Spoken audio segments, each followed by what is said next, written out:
नमस्कार स्टूडेंट्स, आज video number second, topic number general, lesson number 8, board CBSE and RBSE. Contact number आपके सामने। इससे पहले वाली वीडियो में हमने पढ़ा था जनरल के मीनिंग के बारे में, जनरल के प्रोसेस के बारे में, उसके फीचर्स के बारे में, उसके रूल्स और रेगुलेशंस के बारे में। आज जनरल की एंट्रियों को बनाने के बारे में हम लोग सीखेंगे। जनरल के बेसिक रूल्स क्या होते हैं, एंट्री को बनाते समय कौन से फॉर्म्स को हमें यूज करना होता है वो हम जानेंगे।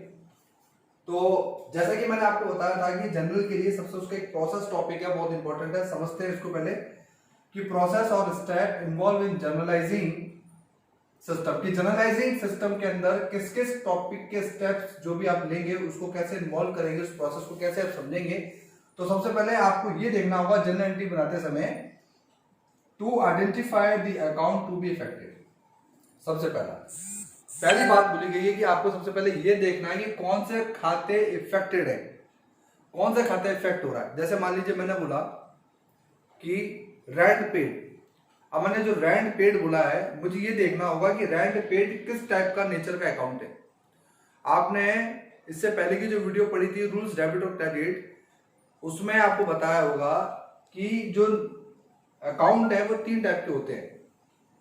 अकाउंट जो होते हैं वो 3 टाइप के होते हैं। पहला होता है अकाउंट आपका पर्सनल अकाउंट, दूसरे होते हैं रियल अकाउंट यानी कि एसेट्स अकाउंट, और तीसरा होता है नॉमिनल अकाउंट। यहाँ पर जो मैंने बताई है एंट्री आपको, जैसे एग्जाम्पल तौर पर रेंट पेड, तो यहाँ पर रेंट नॉमिनल खाता है बच्चे। तो सबसे पहले हमें ये पता होना चाहिए कि एसेट्स अकाउंट इफेक्ट हो रहा है एंट्री में, एक्सपेंस हो रहा है, इनकम हो रहा है, या रियल अकाउंट है, वो कैपिटल अकाउंट है, किस टाइप का अकाउंट है, लायबिलिटी अकाउंट है। अकाउंट को आइडेंटिफाई करो। दूसरा, to determine the nature of account, उसका नेचर किस टाइप का है।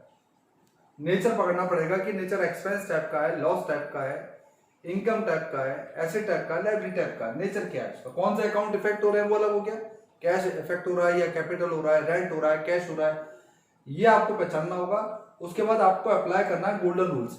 गोल्डन रूल्स में 2 चीजें, आप ट्रेडिशनल रूल्स लगा रहे हैं या मॉडर्न। अगर जो बच्चे मॉडर्न रूल्स लगा रहे हैं उनको मॉडर्न रूल से ही सारे क्वेश्चन करने होंगे, आराम से कर लेंगे। और जो बच्चे ट्रेडिशनल रूल्स लगा रहे हैं वो ट्रेडिशनल रूल से भी आराम से कर लेंगे। हमारे पास 2 रूल्स हैं। चौथा स्टेप है पास द जनरल एंट्री। उसके बाद आप एंट्री कीजिए, जनरल एंट्री बनाइए, और उसमें भी विच अकाउंट जो इफेक्ट हो रहा है डेबिट, उसको डेबिट कीजिए, जो हो रहा है क्रेडिट उसको क्रेडिट कीजिए। यहाँ पर डेबिट और credit dual aspect of system. उसके बाद आप कैरी फॉरवर्ड कीजिए यानी कि नेक्स्ट एंट्री बनाइए। तो सबसे पहले आप एंट्री को करने से पहले पहचानिए, उसके नेचर को देखिए, उसमें गोल्डन रूल लगाइए, एंट्री बनाइए, नरेशन बनाने के बाद एंट्री दूसरी कीजिए। अब आते हैं हम नेचर ऑफ अकाउंट। जो मैंने नेचर बताया था वो नेचर ऑफ अकाउंट क्या, देखिए या तो नेचर होगा एसेट्स, या नेचर होगा पर्सनल, या नेचर होगा गुड्स, या होगा एक्सपेंस और लॉस, इनकम और गेन, लायबिलिटी या कैपिटल। अब यहाँ पर जो गुड्स है मैं इसको ही बताना चाहूंगा। गुड्स में भी 4 होते हैं। गुड्स में 4 होते हैं। पहला होता है परचेज, दूसरा होता है सेल्स, तीसरा परचेज रिटर्न और चौथा सेल्स रिटर्न। अब परचेज का नेचर होता है डेबिट और सेल्स का नेचर होता है क्रेडिट। बेटा जब बिक्री होती है ना, सेल्स होती है, बिक्री होती है तो पैसा आता है। बेटा ध्यान से सुना, पैसा आता है, इनकम होती है, ठीक है, तो ये क्रेडिट होगी। जब भी हमारी लायबिलिटी बढ़ती है ना, सेल्स बढ़ेगी तो ये क्रेडिट होगी। और परचेज करने पे क्या होता है, परचेज हमारा नेचर किस टाइप का, गुड्स टाइप का, हमारे पास गुड्स आ रहा है तो परचेज क्या होगा, डेबिट हो जाएगा, ठीक है। तो यहाँ पे ये चीज समझने की है कि सेल्स का नेचर क्रेडिट टाइप का, परचेज का नेचर डेबिट टाइप का है, ठीक है। वहां पर गुड्स जा रहा है, डिक्रीज हो रहा है, यहाँ पर गुड्स आ रहा है, इंक्रीज हो रहा है, ये और देखना है आपको। और गुड्स में परचेज रिटर्न का नेचर क्रेडिट होगा और सेल्स रिटर्न का नेचर डेबिट होगा। सेल्स रिटर्न को रिटर्न इनवर्ड्स कहते हैं और परचेज रिटर्न को रिटर्न आउटवर्ड्स कहते हैं। तो ये क्लियर हो गया नेचर ऑफ अकाउंट। अब इसके रूल्स पढ़ते हैं। देखिए रूल्स में मैं दोनों रूल्स बताऊंगा आपको। पहला मैं बात करता हूँ ट्रेडिशनल रूल्स की। ट्रेडिशनल रूल्स में जो बात आ रही है वो क्या आ रही है ट्रेडिशनल रूल्स में, कि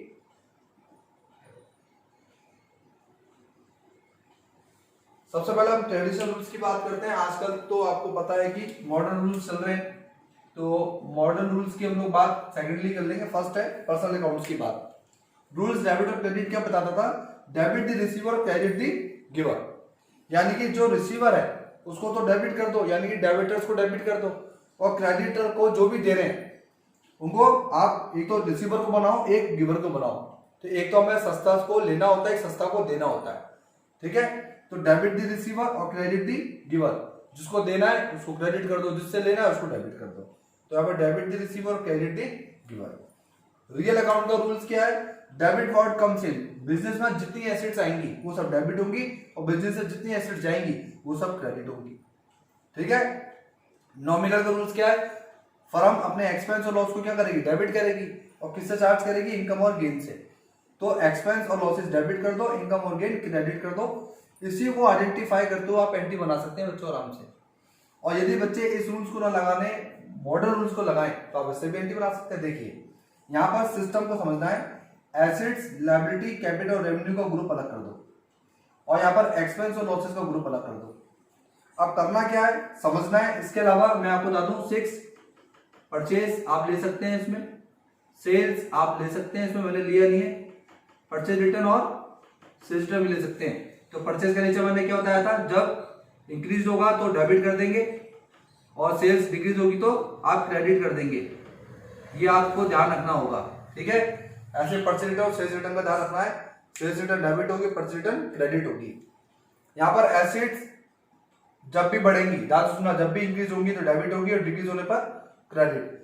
लायबिलिटी जब भी बढ़ेंगी डेबिट होंगी, डिक्रीज होने पर डेबिट होंगी और इंक्रीज होने पर क्रेडिट होंगी।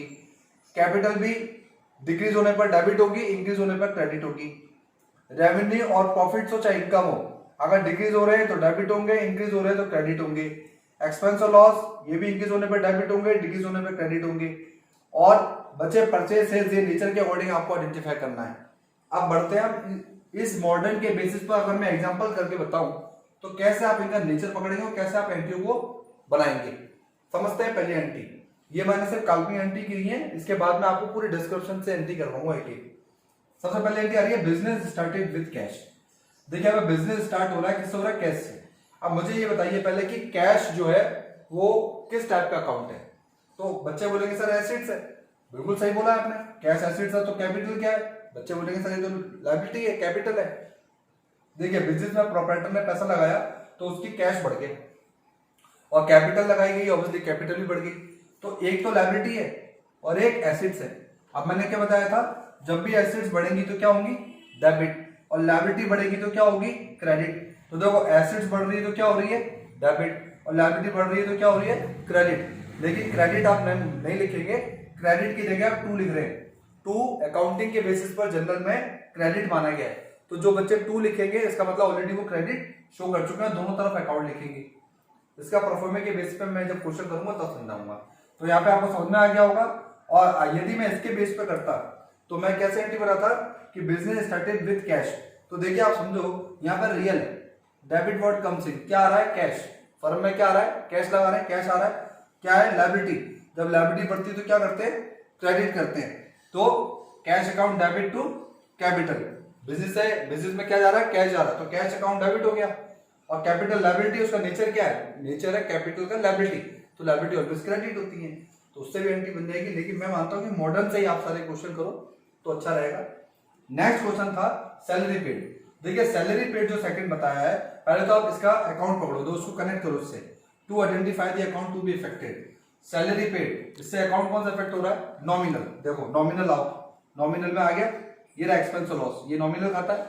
नॉमिनल में आपने क्या पकड़ा, सैलरी। अब एक्सपेंस जब भी बढ़ते हैं तो क्या होते हैं, डेबिट, तो इंक्रीज हो रहे हैं, डेबिट हो गया, सैलरी अकाउंट डेबिट। क्या कम हो रहा है, कैश। कैश कौन सा, रियल, ये रहा कैश, एसेट्स में कैश आएगा। डिक्रीज हो रहा है, कैश जा रहा है, कम हो रहा है, तो कैश क्रेडिट हो गया। तो एंट्री बनाओ, salary account debit to cash. तो आपको इन डायरेक्शन पे ध्यान देना। देखो इन डायरेक्शन पर अगर जिन बच्चों ने ध्यान दे दिया वो एंट्री कभी भी गलत नहीं करेंगे। इसका मतलब डिक्रीज, इसका मतलब इंक्रीज। जो बढ़ रहा है डेबिट कर दो, जो घट रहा है वो क्रेडिट कर दो। ये डेबिट और ये क्रेडिट।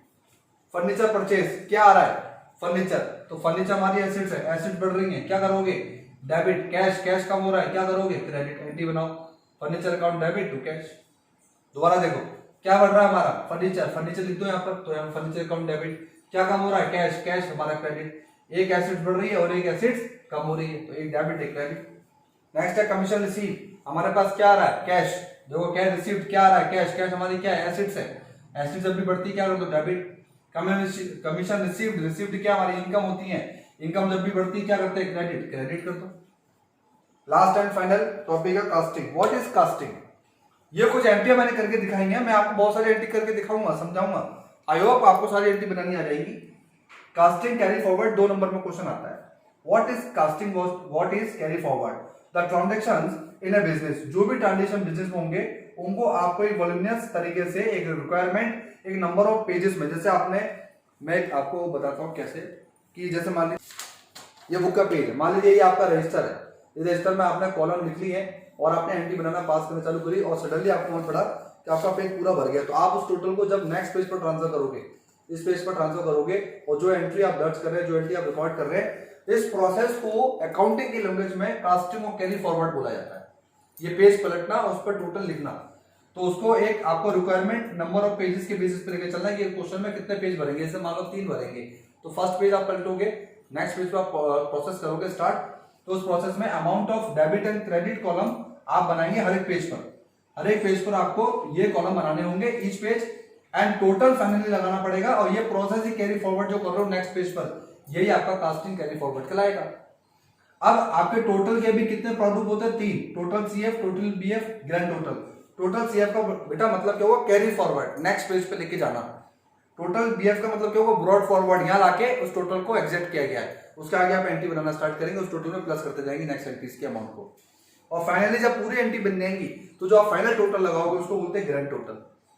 तो आज की वीडियो में हम लोगों ने टॉपिक सीखे, जनरल के रूल सीखे, जनरल के अकाउंट कैसे इफेक्ट होते हैं वो सीखे, इनके रूल्स, ट्रेडिशनल रूल्स पर, मॉडर्न रूल्स पर सीखे, उस बेसिस पर हमने एंट्री पकड़ी नेचर के अकॉर्डिंग, इसी चीज को जनरलाइजिंग बोला जाएगा। इसके फॉर्मेट पे मैं क्वेश्चन करके दिखाऊंगा।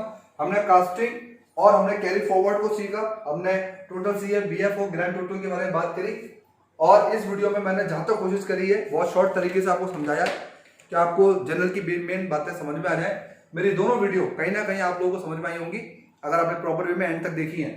तीसरी वीडियो में हम सीधे जनरल एंट्री पर आएंगे और उनके रूल्स को लगाते हुए मॉडर्न के बेस पर एंट्री करेंगे। तब तक के लिए मेरी वीडियो को